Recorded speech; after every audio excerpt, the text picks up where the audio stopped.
You know, retail is such an important part of the theme park experience because part of what makes shopping fun is the themed environments that the merchandise often exists in. Immersing you into a shop that lends its theme to the merch on display makes the process of looking and buying a lot more fun, and I think Universal's take on the Wizarding World is probably one of the best examples of this. Not only is exploring the shops through Hogsmeade and Diagon Alley a fun activity, but the actual merchandise belongs within the context of the world, which means that buying something directly contributes to your immersion in the experience. However, one of my favorite attractions to come out of Universal over the past half-decade is the Tribute Store, which is a rotating themed retail experience in Universal Studios Florida that celebrates different seasonal events and summer movie tie-ins. These may be stores, but walking through them feels like walking through a Halloween Horror Nights house, not in the sense that they're scary, but rather that they are detailed environments filled with fun Easter eggs and effects that feel incredibly atmospheric. They have clearly had a strong degree of success, or else I don't think Universal would spend the money to keep building them, but I actually think that they have proven that themed retail probably just sells really well. A good example of this is when, in 2021, the old Universal store in City Walk was moved to a new location, which I don't really dislike, but does come off as bland, as the space was designed to be flexible to cycle out different themes of merchandise. However, the former location became the Universal Legacy store, which didn't change too much from what it was previously, but was decorated with models, photos, and props from old iconic Universal Studios attractions that were popular in the 90s. It wasn't an immersive experience, but was still cool enough to attract you in through its retro merchandise that celebrated 30 years of Universal Studios Florida. It also wasn't as densely themed as the tribute stores, but without them proving how well themed environments sell merchandise, I'm not sure if this store would have ever existed to be enjoyed by park guests for the 3 years that it was open. Going back to the tribute stores, I produced a video at the end of 2021 where I covered their history and explored the stores in depth since they really found their footing throughout 2020 and 2021. I recommend watching that video for a full history, but for a quick recap, the original iteration opened in the Twister gift shop as the Halloween Horror Nights Tribute Store in 2015, celebrating 25 years of the event. This space was mostly decorated with props from old houses, but the following year, the shop was moved over to the extended queue for the Mummy. It was still not really themed, but definitely a lot more atmospheric. From there, the store evolved with more themed sets in 2018, with some of the shop themed to Stranger Things to correspond with the house that year, and in 2019, that store had multiple themed rooms that took up the most queue space yet. In early 2020, a new tribute store debuted, celebrating 25 years of Universal Mardi Gras through a creepy New Orleans graveyard and voodoo swamp scene, but due to the global shutdown in March, it was short-lived. Since then, the tribute stores have become seasonal, continuing to celebrate various events like the winter holidays or even summer blockbusters like Jurassic World, which debuted in the summer of 2021 to coincide with the opening of the Velocicoaster. I've covered this history and those various stores in a lot more depth in the video that I published in 2021, but now, since it has been 3 years and 12 tribute stores later, among other themed stores that have come and gone, I thought that this was the perfect opportunity to follow up with what is essentially a part 2, documenting and exploring what these stores have offered.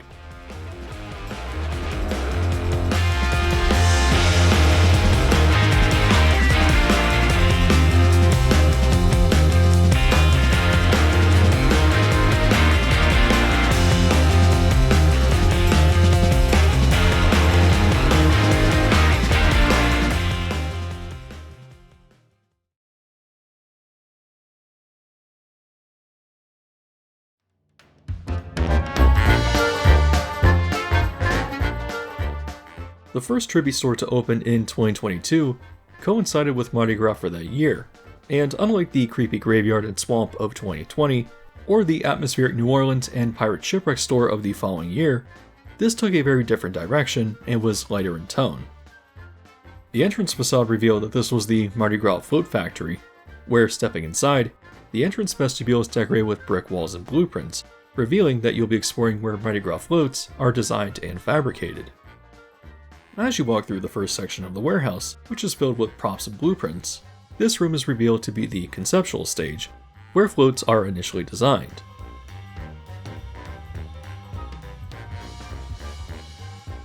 Looking through the blueprints and sketches, it was interesting to get a little bit of insight into the float production process, But moving into the next room, this is where the fabrication started. As you look at the carved gator head or the wood cutouts that will make their way onto the floats, sound effects of power tools and electric saws were emitted, giving you a sense that this was part of a workshop. Looking up, the shelves also seem to double as storage, which are filled with materials and decorative elements. Make quick correction here, but in my video from 3 years ago, where I covered the 2021 Halloween Horror Nights tribute store, I made the statement that the bear located in that first room was probably just a random prop. At the time, I didn't realize its significance as a fan favorite reoccurring character through Horror Nights houses, but in the fabrication room of the Mardi Gras store, the bear now makes a return, which is a fun Easter egg, something which I didn't pick up on at the time. Moving down a hallway and into the next room, you next emerge out into costume storage, which is notable for bringing out costumes from past Mardi Gras years and hanging them up in this space among all of the interesting props. You can also see elements of the floats coming together, with the gator head beginning to be painted. Also worth noting are some subtle Easter eggs that include Earl the Squirrel, a character whose story I covered in the previous video, but who is now a staple character of the parks during the Christmas season. From here, you move into the showroom, which features the completed floats, some of which frame the food counter and the checkout area. On the left, the gator head you've seen throughout the store is now encased in a space helmet, which combined with a mid-century rocket ship, embraces a fun science fiction theme. The float on the right reflects a riverboat, and moving into the exit hallway, it is lined with conceptual drawings of various floats. Moving on, the exit corner features a piano and various instruments, which is framed by decorative foliage. Compared to the previous two Mardi Gras tribute stores, which were focused on atmosphere and felt enchantingly haunted, the 2022 Floatworks store might initially appear underwhelming in comparison. The warehouse theme just wasn't as exciting, but if you took the time to look at the blueprints and explore the store for detail, it really was quite cool and rewarding, and so I appreciate that it tried something different.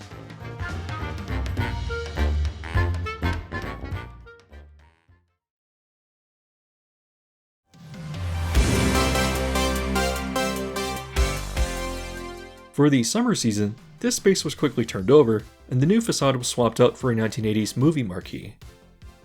While I didn't expect the summer store to come back, as the previous year was the Jurassic World tribute store, which I thought was only done to promote the Velocicoaster, I liked how this new summer store just unexpectedly came out of nowhere and celebrated classic Universal summer blockbusters.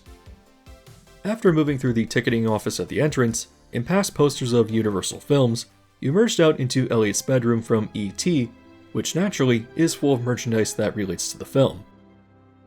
In addition to the props that evoke the idea of this room, there are interesting or clever elements, such as the shelving representing Elliot's furniture, and the room of course features E.T. himself, with a speak and spell sitting at his feet. Moving on, the next room has a nautical motif representing Jaws. I'm unsure if this room is supposed to take place in Quint's residence or not, but observing iconic elements from the film like his fighting chair and rod, or a flotation barrel that was stuck into the shark as it was tied to the end of a harpoon, this room does an excellent job of evoking the atmosphere of Amity. A fun effect that I really liked was the steaming pot over the stove, and overhead among the music, you could hear a radio broadcast reporting the shark attacks. Moving through the hall to the next room, you emerged out into what I believe was a representation of Doc Brown's lab from Back to the Future. The room was centered around a model of Hill Valley's town square, and there are props found in the lab, like numerous clocks and the amp that Marty blows out in the opening scene. Worth noting are some other Easter eggs, such as stone lions from Lion Estates, and a poster for the Enchantment Under the Sea dance. Moving on to the final room and checkout area, this is decorated like a theater lobby with a concession stand, which frames the cold case and food counter. Moving just past this, there is a photo op with a King Kong hand sticking out of the wall, which itself is a reference to a photo op that used to be in the park as you exited Confrontation. Along the walls is more merch representing other blockbusters like Ghostbusters and Jurassic Park, and moving into the exit hallway, which included an animated appearance from Earl the Squirrel, the exit vestibule was decorated with a workstation for film reels. In addition to referencing some of the films in the store, posters also included references to made-up horror films for Halloween Horror Nights' First Slaughter Cinema House, which played their trailers on a giant drive-in screen outside of the tent. Overall, I would say that the 2022 Summer Tribute Store was pretty interesting, as Universal has certainly recognized how nostalgic people are for these older films, and it was great to see the 1980s movie theater tie it all together.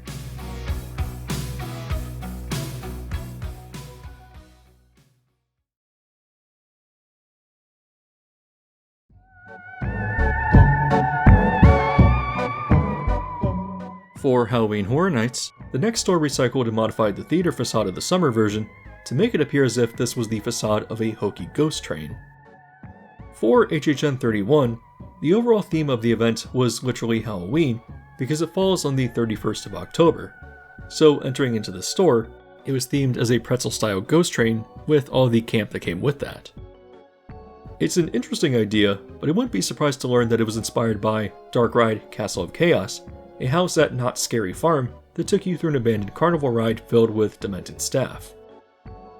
The entry hall depicts the ride station with a control panel framed by campy Halloween decor, and moving into the first room, you followed a track along the floor which led you through the different ride scenes.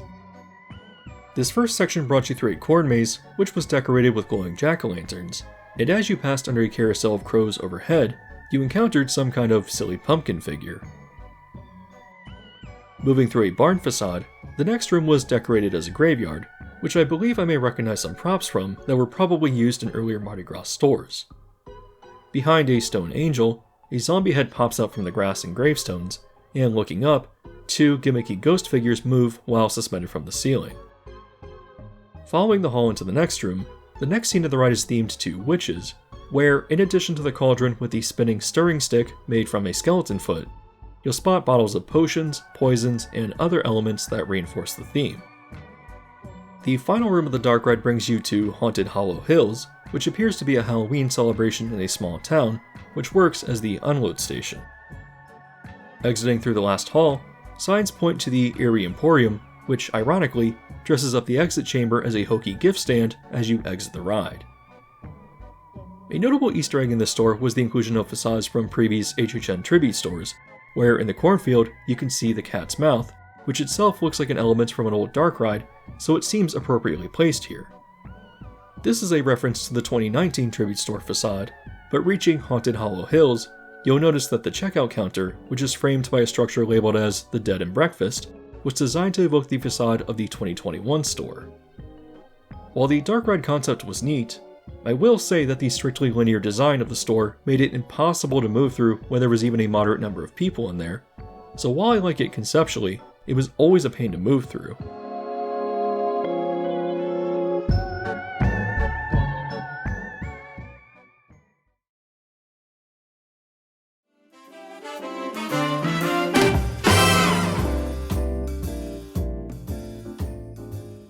Finishing out the tribute stores for 2022, the Christmas version was themed as a New York department store, which had almost no facade, but I get what it was going for, since it's literally located in the New York area of the park. As you walked in, you passed an elevator, and the hall had posters advertising the theme of each floor, which were represented by each room. The first was labeled as New York Holiday, which was visually anchored by a statue of Santa standing on top of the central shelving. The walls of the room were designed to be the brick facades of New York City buildings, where as you window shopped, you would encounter fun displays. Moving on, the second room was themed to the Wizarding World by celebrating Christmas in Hogsmeade, which is a thematic concept that was introduced in the first 2020 Christmas tribute store, but it's done a lot better here with facades that are much more substantial. The room is neat, but I wouldn't say it's very detailed. Moving on, and down the hallway, the third room allows you to step into Whoville, which continues the Christmas window shopping theme as you explore the village, which like Hogsmeade isn't very detailed, but had a great atmosphere. As you step in, the room is anchored by a figure of Max, the Grinch's dog, who sits below a directional sign pointing to other strange locations. There is also a photo op where he stands by a figure of the Grinch himself, as he holds the book that tells the famous story. Moving into the last room, you're now in Earl the Squirrel's Christmas Curios, a museum and emporium filled with Christmas junk by Earl himself. The windows here are not for shopping, but are still interesting museum displays, and notable elements of the room include the realistic squirrel statue, which stands in front of a carnival-esque entryway where you walk through the mouth of Earl himself. This leads to Earl's north of the border, which themes the checkout as an outdoor festival area. To the left is Earl's photo op, framed by his home in Mistletoe Pines, and exiting through the hallway, which is decorated with posters from Earl's Emporium, the exit vestibule has a small stand, working as a preview for Earlando, which appears to be a Florida-based roadside attraction, done in the same style as what you just walked through. The 2022 Christmas tribute store was interesting, as it took concepts and themes introduced in the previous two stores and tied them together with the cohesive New York department store motif. While it lacked detail found in other tribute stores that year, I would still say that it was quite enjoyable and was a solid send-off to a year of really great tribute stores.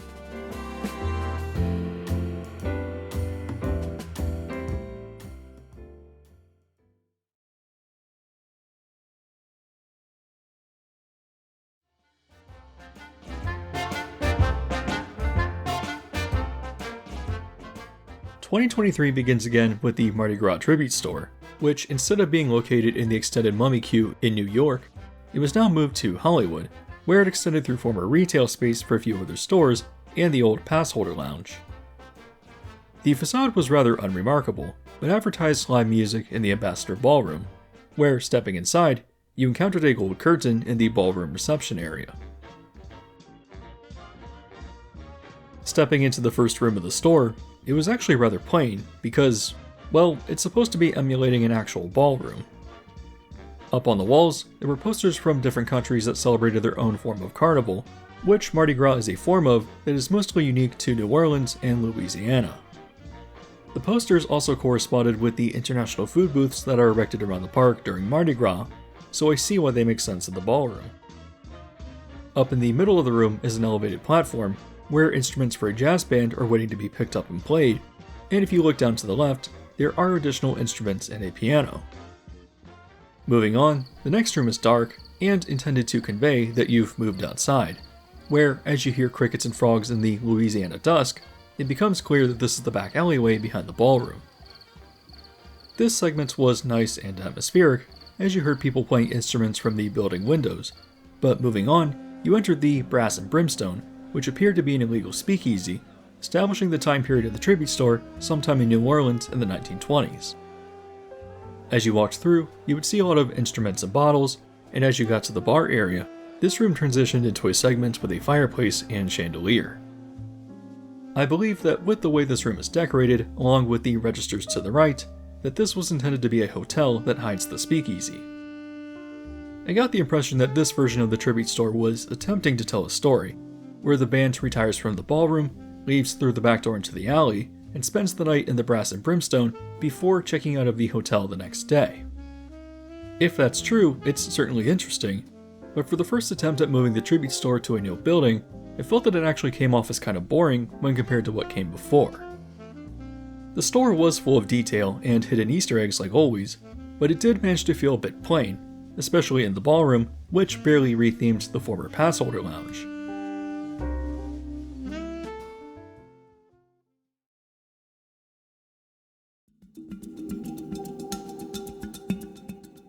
When Mardi Gras concluded and the space closed, it was quickly turned around for another summer store, this time celebrating the 30th anniversary and re-release of Jurassic Park.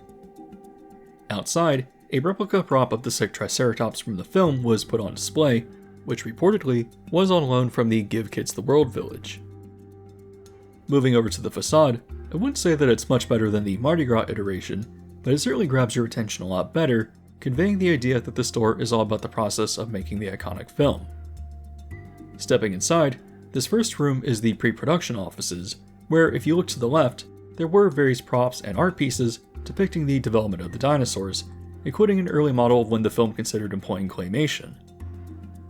Up on the walls and balcony, there were plenty of conceptual drawings and models, and in the middle, a T-Rex head sat in front of its wooden model skeleton, which was suspended from the ceiling. This entire room was quite interesting, with conceptual material placed everywhere among small televisions that played behind-the-scene footage of the film as it was being developed. The corner to the right of the entrance depicts the CGI department, which was significant in eliminating claymation from the movie, but also in pushing the film industry forward, proving that computers could lead the way for groundbreaking special effects. Moving on, The next room was labeled as Soundstage 28, where on the right, a display case featured props from the film. Notably, the first element you were likely to notice was a velociraptor on the counter from the kitchen scene, which I'm pretty sure is just a repainted prop from the Jurassic World store's Raptor Paddock room, but it's still used to great effect here. Turning to the right, you walk into a scene where Nedry encountered the Dilophosaurus, and just past this, you meet the T-Rex as it emerges from the foliage and destroys the bathroom outside of its exhibit. This room was very atmospheric with its wind and projected rain effect, but moving on, the next portion of the store brought you into the power station, where Ellie is trapped with a velociraptor that hides among the cables. The next transition captures the jungle aesthetic of the island, where, turning to the right, you encounter the Jurassic Park archway. Heading into the final room, this worked to display the impact the film had on consumer culture, which was almost a mini museum of Jurassic Park toys, books, posters, and a wide selection of other miscellaneous items that sported the brand as a film tie-in. In my opinion, the Jurassic Park 30th Anniversary Tribute Store was one of the stronger retail spaces I've seen out of Universal, and it certainly appeared to be wildly popular. The photo ops depicting scenes from the film always seemed to excite people when I walked through, and the detail throughout the pre-production room and the small museum at the end were really entertaining, potentially catching your attention for a short period of time if you were interested in going behind the scenes on the film.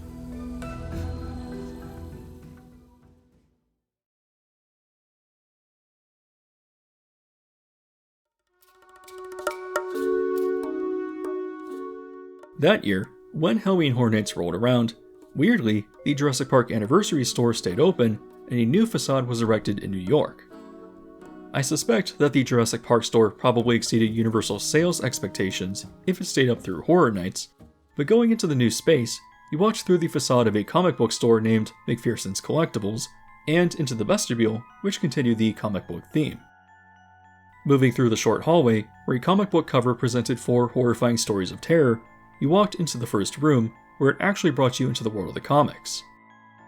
This first story was known as Grave Consequences, which took you through Hollow Hills Cemetery, a reference to Haunted Hollow Hills, the unlit station of the Dark Ride store from the previous year. In Grave Consequences, it follows 2 grave robbers, Jack and Bernie, who dig around where they really shouldn't, awakening the skeletal undead through their transgression.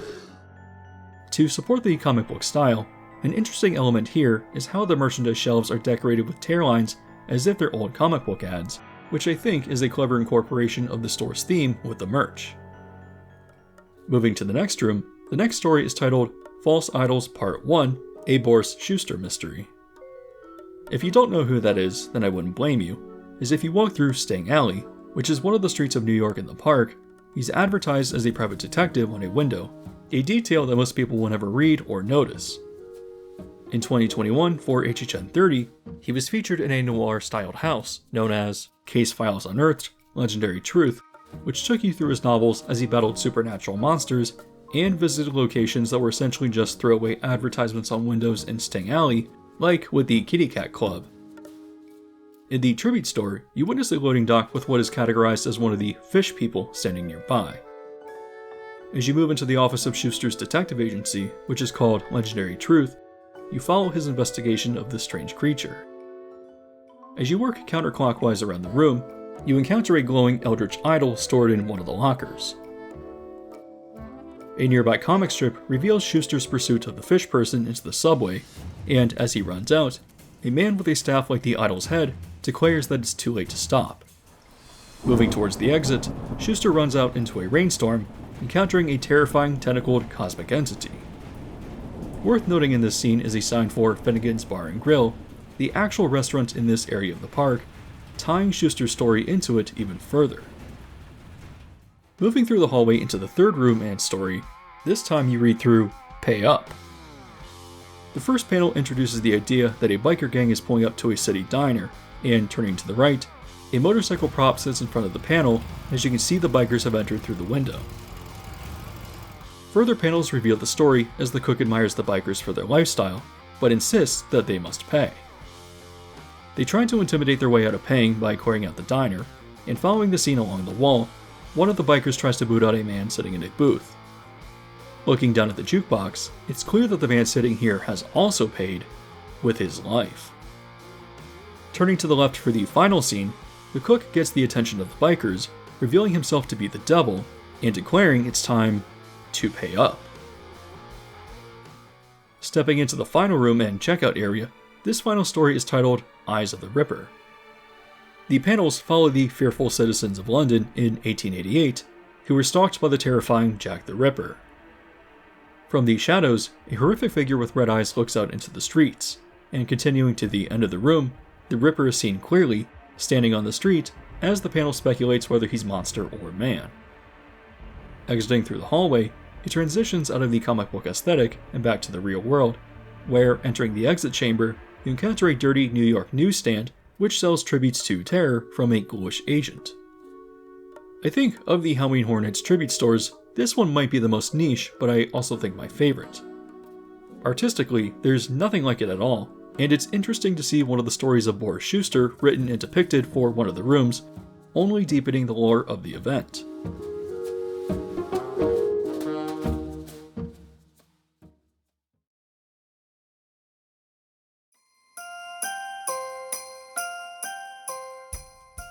Finishing up 2023, the Christmas tribute store made its return, but moved back to the location in Hollywood. This time, an actual substantial facade was built, which depicts a post office decorated for Christmas, flanked with 2 giant nutcrackers. On entering inside, new walls have been erected which change the layout of the store a bit, but this initial hallway references Studio Shipping Post and is filled with a ton of presents, parcels, and plushes of Universal characters that are ready to be shipped out for the holidays. In an alcove to the left of the doorway, I'm intrigued by this terrifying candlestick caroler, but behind him, you can see packages and Christmas props, but also a nod to Jaws with a dirty flotation barrel. Before exiting the hall, a small detail that's easy to miss are the mail tubes, which are labeled for the different lands around the park. Stepping into the first room, it's themed to the Wizarding World and depicts Hogsmeade's Owl Post. Appropriately, there are owls and packages up in the rafters, and among the Christmas tree on the ground, there are of course owl plushes for sale. Continuing the mail theme, you walk next into the Whoville Post Office, which first introduces you to the public-facing area where you can mail out packages, with the office counter disguising a cold case. Moving into the next part of the room, this takes you back where the mail and packages are being sorted. In the center, on top of a shelf, a suspended conveyor belt depicts packages being moved, but overflowing, as they exit out of the chute. Continuing to the final segment of the store, you walk into Earl's Christmas shipping business, where his storage area is overflowing with yet-to-be-mailed gifts. Continuing throughout the storerooms, they are festive and decorated with eclectic Christmas junk as you would expect, but photos and posters reveal how Earl flies a plane and ships presents all over the world. Transitioning into what I believe is meant to represent Earl's house, a small segment off to the left shows Earl's overstuffed Christmas closet, which is just absolutely packed with junk. Moving into the room with the fireplace, this is what I believe is meant to be Earl's living room, which naturally is decorated for Christmas. Throughout, there are a ton of comedic photos of Earl's family and locations around the world of where he has traveled. Heading into the checkout area, I believe that this is meant to take place right outside of Earl's house, which is decorated with an abundance of Christmas lights and lawn ornaments. The truck that frames the checkout counter carries a Christmas tree, which I believe is a reference to Earl's Christmas tree farm from the 2021 version of the store.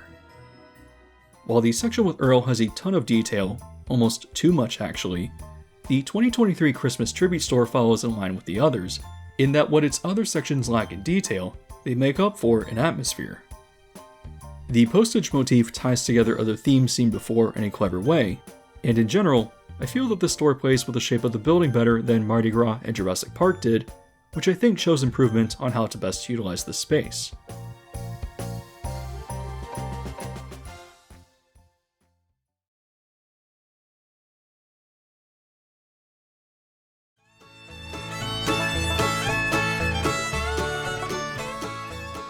Finally, we've reached the most recent year of 2024, which of course started off again with Mardi Gras.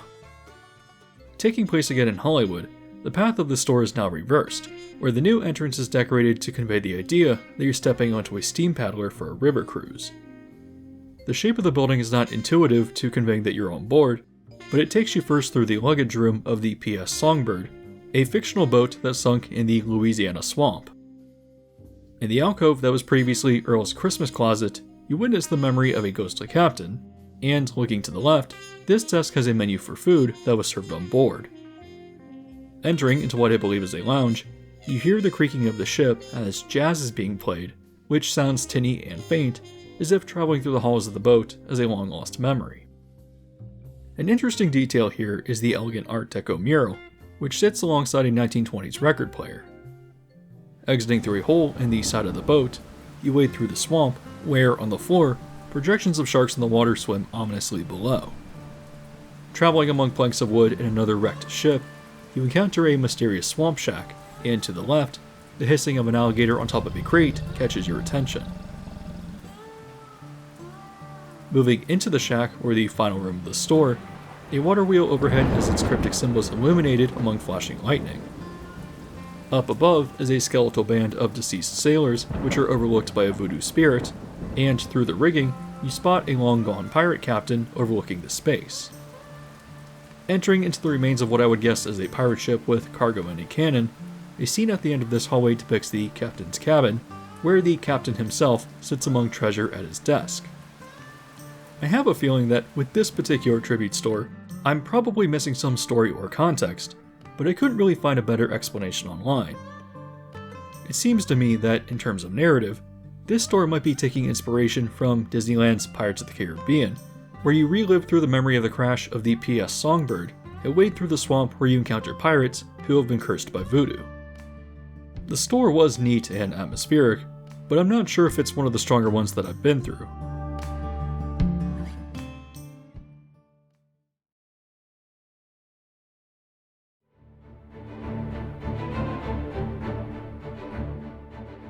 Heading back into summer, the next tribute store brought back the summer blockbuster theme, but this time it was presented as a late 1990s video rental store.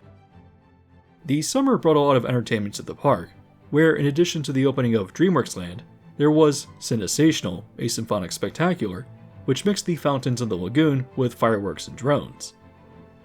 Notable here was the return of iconic franchises like Jaws, E.T., King Kong, Ghostbusters, and Back to the Future, but they also made their way into the new Mega Movie Parade, which does have some absolutely fantastic floats. I'm not someone who ever really cares for parades, but some of these floats really are clever, and there was fantastic crowd interaction with the performers on the ground.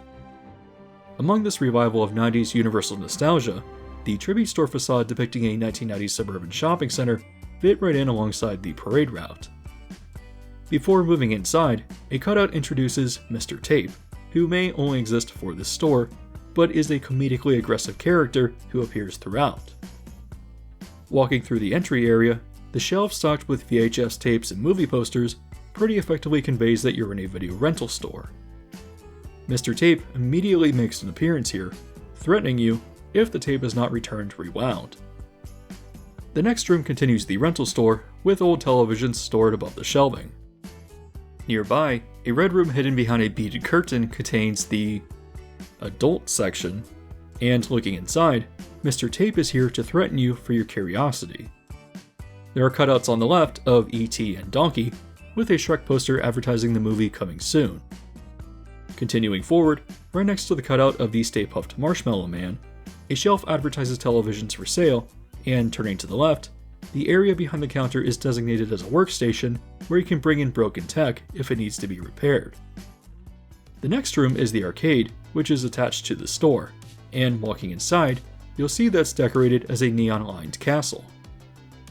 A coin-operated wizard sits in one corner, and the arcade games are fictional but interesting concepts. Up above, banners reference Dueling Dragons, as in the 2023 Halloween Horror Nights house based on the old Islands of Adventure ride. Exiting the arcade, the final room is framed by a marquee, revealing that this is an old theater. The room itself is actually the concession area, but along the walls, there are scenes from a variety of iconic films. Above the checkout counter, lightning flashes behind the clock tower of Hill Valley, and on the wall opposite, the Ghostbusters stand above the Marshmallow Man. The back wall contains a cutout of the shark from Jaws as it attacks the orca, and turning back towards the arcade, an ET figure stands below, where, looking up, you can spot him in the basket of Elliot's bike as they fly through the forest. In conjunction with a new nighttime show and parade, I'm glad to see that Universal still knows that people value these older films, and the video rental store, arcade, and theater were an interesting way to reinterpret the summer blockbuster theme from 2 years prior.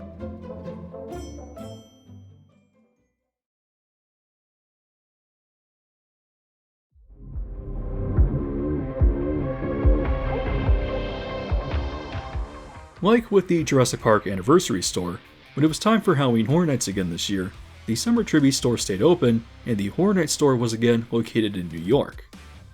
This year, the facade was strange, which had people walking through a graffitied shipping container, and moving into the entry hall, it was decorated as an abandoned construction site. The first room took on a post-apocalyptic theme, which reminded me of 2023's Last of Us house, but that isn't actually what it's based on. A shooting target on the wall alludes to Batilda, a fan-favorite character that has appeared throughout many scare zones over the past 12 years of the event. Moving forward, the next transition acts like a loading bay like it did in the comic book store from the year before, but moving into the second room, it is decorated with large letters and road signs. Heading to the back, a large tribute store sign from an old facade lights up the space, and nearby, a dirty tent reinforces the post-apocalyptic theme. At the end of this room, neon signs light it up as you exit through the mouth of a skull, and heading down the hallway, you enter into a graffitied sewer.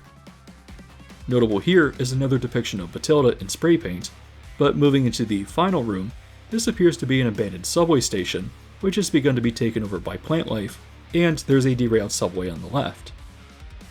At the end of the checkout area, a figure of Batilda looks out over the store, and moving through the exit hallway, which continues the subway theme, the previous year's newsstand makes a reappearance, but obviously in a much worse state. To be straightforward, the Horror Nights Tribute Store was awful this year, and I think there's likely a few reasons for that being the case. First, it seems tailored to the post-apocalyptic Chainsaw Punks merch, which was a roving chainsaw horde in Universal Hollywood this year. It was rumored online that the New York Scare Zone for Florida, which premiered as the medieval-themed Torture Fair, was originally supposed to tie in with the Tribute Store, and instead would have been a post-apocalyptic theme. That obviously didn't turn out to be the case, but to justify the store and the merch, a brief scene in Slaughter Cinema 2 brought in the Chainsaw Punks with a small segment called Heavy Metal Hell 3D. Also, the bar outside of Transformers had a sad, lonely version of one of these characters that would stand out there and headbang by themselves, but I think Universal shot themselves in the foot with such an ugly merchandise line and obnoxiously edgy theme. I think the tribute store was built around this concept, but had to be changed last minute, hence the inclusion of Batilda in a store that makes little sense. Another reason that the store has been rumored to be so underwhelming is because of Epic Universe, which many people have speculated is sucking so much budget from everything else as it nears completion that it would make sense that even the tribute store suffers. I don't know how true this rumor is, but Halloween Horror Nights this year has definitely felt like it was on the budgeted side, with most of its scare zones being just a whole lot of nothing.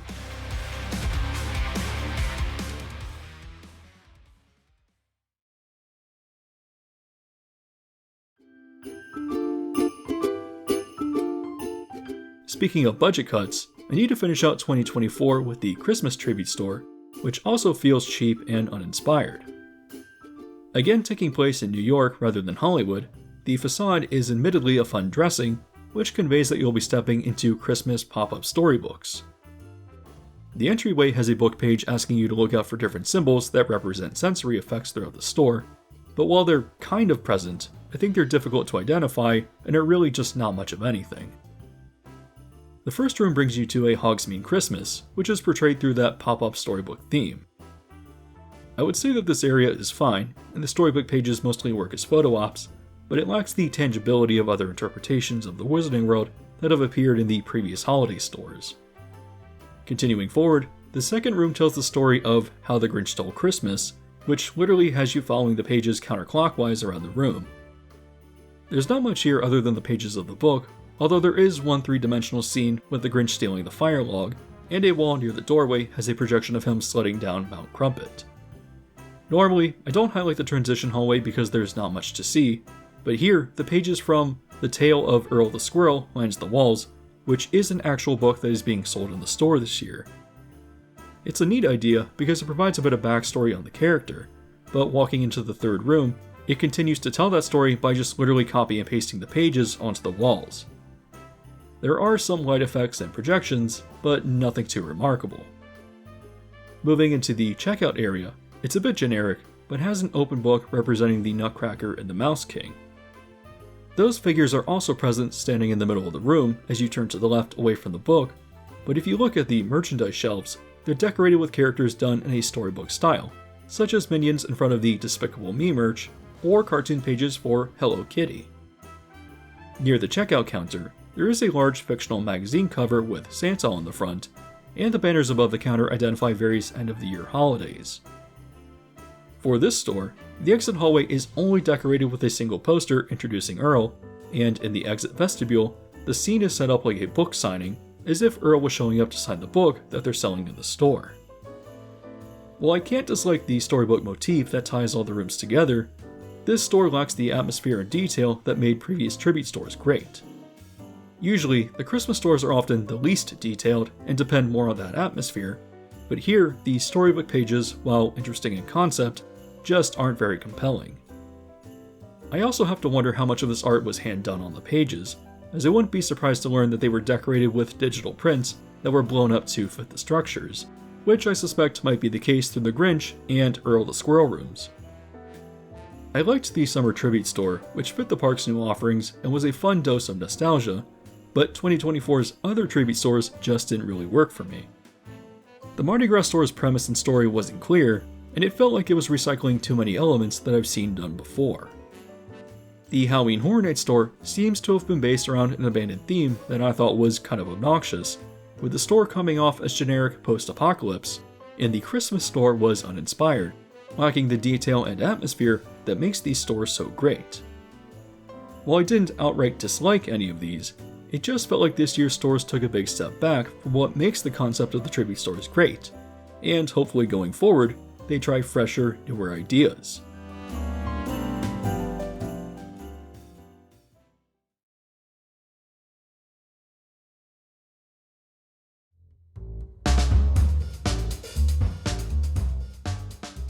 While I find the tribute stores quite interesting, even among their ups and downs, I want to go back to the idea that themed stores probably inspire a lot more sales. Along with the Universal Legacy store that I mentioned early in the video, Universal has introduced other themed stores which are not as detailed, but I think are noteworthy and worth briefly exploring. In 2022, when Revenge of the Mummy went down for an extensive refurbishment, its exit shop, Sahara Traders, was transformed into the Universal Monsters Tribute Store. Despite the name, this didn't really feel like it fit into the main line of stores, as it rethemed some parts of the gift shop, but wasn't too different from what was there before. Outside, a statue of Imhotep from the 1999 Mummy film was on display, but walking inside, this first initial room was almost unchanged from what the shop was previously. It's obviously themed to the Mummy, and while I believe some lighting was changed, to my knowledge, all the props were already here, including the Boris Karloff version of the Mummy from the 1932 film. Moving outside of this area though, a small alcove was decorated to represent the 1925 iteration of the Phantom of the Opera, where the intimidating villain stands among his organ.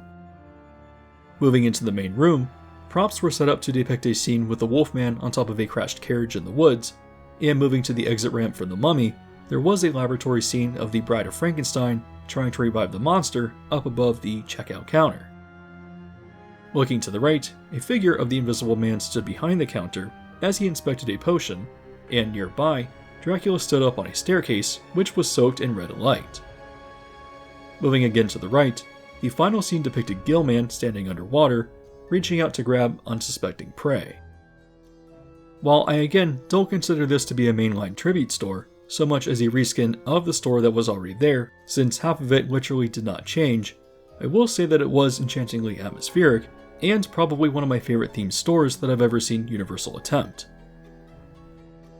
While Universal has included rooms in past Halloween Horror Nights tribute stores themed to the monsters, they never reached this level of atmosphere, and in the future, I think it would be interesting to attempt it again, but using the dedicated tribute store spaces. Another store I want to briefly highlight is the most recent, which rethemed the Universe building at the front of the park to Wicked to promote the release of the film. I did just cover this in my video on Wizard of Oz theme parks, but there I didn't really cover it room by room. Walking in the main entrance, this circular room I think was intended as a photo op with the Emerald City themed wallpaper, but moving left, the store turns into a small museum. You first see a display of Galinda's dress, shoes, and other accessories, and heading further back, a scene depicting the dorm room at Shiz University was flanked by Galinda and Elphaba's outfits. The actual scene itself is well put together, representing the set from the film, but turning back, an elevated platform displays the wheelchair and dress of Nessa Rose. Moving into the next room, display cases are full of other costumes from the film, and on the opposite side, another platform contains mannequins with even more additional costumes. Moving past a Galinda photo op set, you walk next into Emerald City, which is where the actual store begins. Here, there is a costume for Elphaba and a photo op with her broom, but looking to the right, there is a costume of the wizard and a prop of his instrument panel, which has trailers for the film playing on televisions mounted above. Heading into the final two rooms, these are themed to represent the Emerald City further, where among the eye-catching green and gold, there are props up on the shelves that evoke the world of Oz. The Wicked store is again more museum than actual themed experience, but it's themed enough that I thought it was worth mentioning in the video. When the Universal Legacy store closed in early 2024, construction began immediately, and in June, it reopened as the Epic Universe Preview Center. This idea was derived from the Islands of Adventure Preview Center, which existed in the extended Confrontation queue, and was itself a themed walkthrough experience that teased the new park. The Epic Universe Preview Center is not as overtly themed and is also partly a store, but walking in and seeing the massive model, it's definitely still an attraction. Around the store, it is split into different themed areas with a corresponding portal, which, working from left to right, represent Dark Universe, Super Nintendo World, the Wizarding World, and Isle of Berk. There isn't a portal for Celestial Park, but it's definitely right there in front of you in the model anyways. So, with the 3 previous years of themed Universal stores having been covered, I have to admit that this video turned out to be a lot longer than I anticipated it would be. I missed a ton of detail and Easter eggs in each tribute store that you could probably dedicate an entire video to each, but at the very least, I wanted to cover their themes and stories more broadly, as I don't think anyone has ever produced a video that ties them all together like this. Even so, there was already a ton to cover in the early years of the tribute store, which I did 3 years ago, so if you want the full history and you want to see how they evolved, I pretty much did the same there. As always, if you would like to support this video and the channel, an easy way to do so is to leave a like. If you have not yet subscribed and hit the bell notification yet either, you can also do so now to be alerted to new videos as they're released.